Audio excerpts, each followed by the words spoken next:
Okay. Okay, Yeah. ready? Good. So, the art of listening. When I feel that sometimes, maybe you know that as well. Sometimes I'm in a meeting with people, and actually, what they do, everybody's just kind of saying their own point of views. There is no real interchange, and that would be number one here. The first way of communication is just a downloading. You're just everybody's downloading his or her own information, just giving it out. But there is no reception to, They just upload. yeah, basically.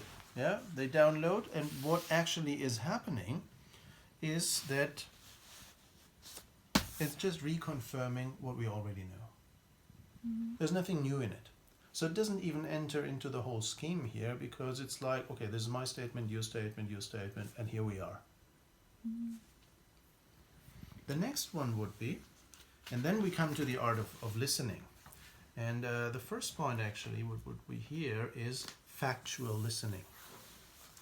You tell me something, and I'm listening to your facts. I'm listening to what you say on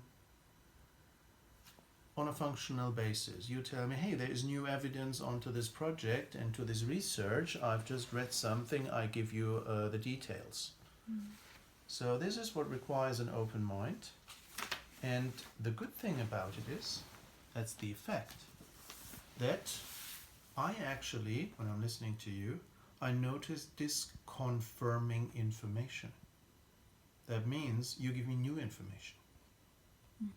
I notice it and I stay open for it.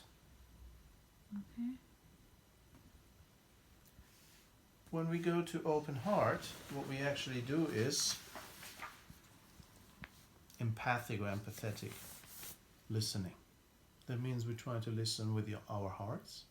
And you tell me a story that really moves you.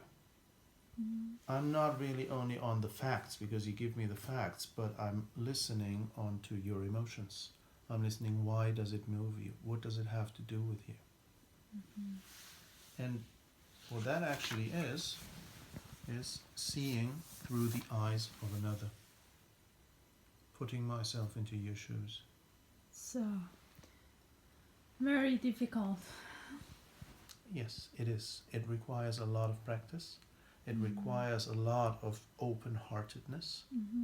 And for that, I really need to have feelings for you, or at least give you the space in the room. I must have an interest in you. I think before of all of them, we need to be positive. Because if you're negative, you don't have open mind, open heart. Exactly. Then you're here. You're downloading your own information and say, I don't care. Yeah, this is why it's out of the whole scheme here. Yeah.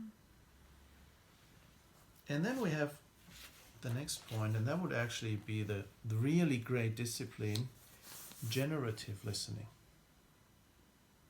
That means while listening, you're creating new ideas. You're bringing in different viewpoints, and you try to let them all flow into maybe creating new ideas that haven't been there before. And that means holding space for something new to be born. Something that wasn't there before.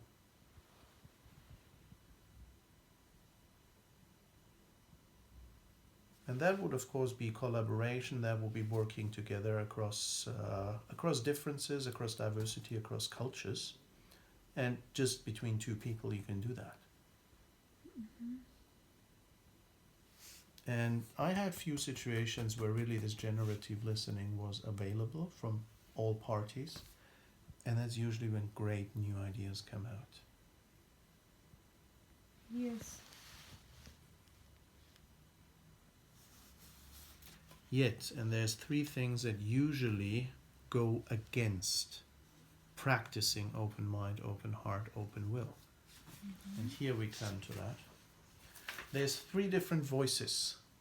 While you want to practice open mind, while I want to listen to the facts that you're giving me, sometimes I hear a little voice in the back of my head, and this is the voice of judgment.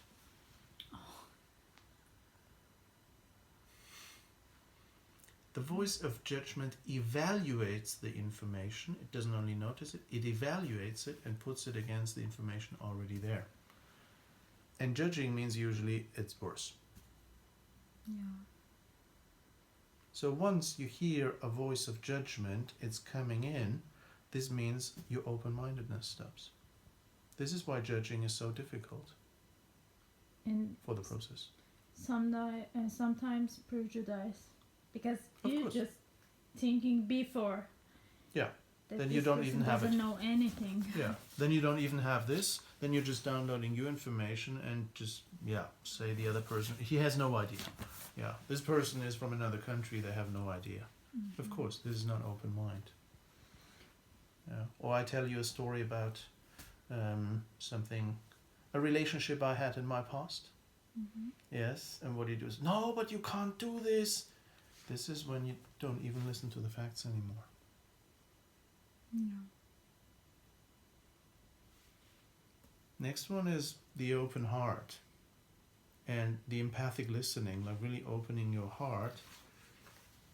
What comes in sometimes is a voice of cynicism.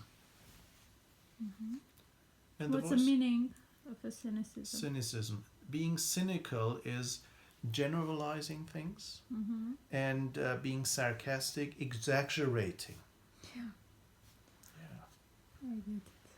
And this is like, I tell you about a recent relationship that I had. You not only say, hey, why did you do that? I would never have done that. But the next step is, oh, so you always do it that way. Exactly. You getting the point? Yes. It's Yes. Yeah. second step. Yes, and this is when you close your heart. And in a relationship, God. this is really hard to feel. Because that's actually what keeps two people together, is the open heart. Not only the open mind, is the open heart. Yeah. And the last one, if you want to create something new, generate something new to be born, like do it, what sometimes comes in is the voice of fear. Mm-hmm. What would this do? Will it work? Oh my God, what implies it? Can we do that? Will there be people buying it? And this keeps people from trying out something new. Yes. I think it's very serious. And because of a fear, maybe you even judge people because you fear from this act. And that means there's no open heart, no open will, no open mind. Nothing is open. When there's too much fear, nothing is open. Yeah. You just want to ignore everything because you can't tolerate, because you just thinking, I can experience and I can't accept.